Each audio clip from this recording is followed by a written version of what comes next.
Hello, my name is Jasmine Grijalva and I'm here with Chicano Studies 101, and today we will be discussing the 3 videos that were assigned in Module 3. So going back to the first video, going back to the schools, it talks about the concerns of the Mexican American students who are attending high schools in East Los Angeles. So a majority of the time, the students who attended high schools in East Los Angeles, they weren't seen as good enough, and the teachers would place them in classes based off their IQs, and even those with low IQs weren't able to receive the fair amount of education for them to pursue a higher level of education in the future if they would like for college or for future reference.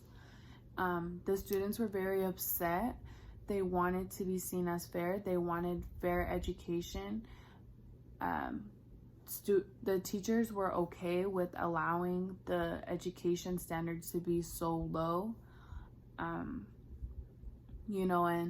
at one point, the students were very much fed up with the way they were being treated, or the material that they were learning, or they felt like they couldn't get assisted or even go in depth about certain subjects. So it does show a big crowd of students in East Los Angeles walking out.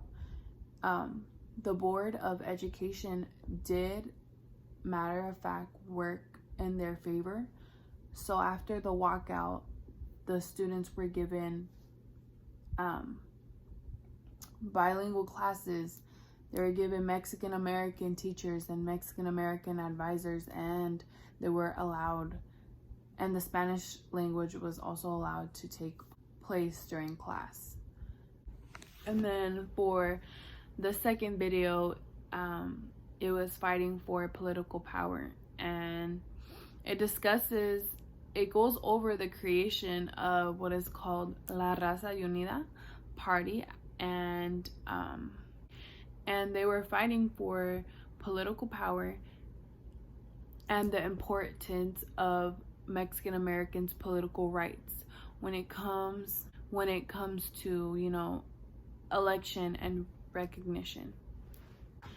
And with La Raza Unida, they were able to help Chicanos have a greater form of economy without being racially profiled, and bring greatness to the Chicano society, and for them to be able to practice their political rights, as well as to be able to have Mexican Americans elected and take on an office.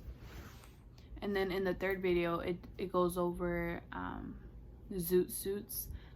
And zoot suits are very common in the Mexican American and minority community to be worn. And those who did wear the suits were often seen as people who are on the streets, or like gang members or things of that sort. And then on June 2nd, 1943, tensions between zoot suiters and white sailors, or white U.S. servicemen, came across a clash. Just because they were wearing these suits, they were racially profiled by these U.S. servicemen, and out of nowhere, just like these U.S. servicemen came up in their area and just began attacking, and left those who were wearing the suits, left them bloodied and naked just on the street, on the sidewalk. And police officers were there, and they did see everything that occurred, and they didn't do anything at the moment. And a majority of those who were in Los Angeles were against the Mexican Americans and were very shady towards the police. They arrested those Latinos and the Mexicans who fought back.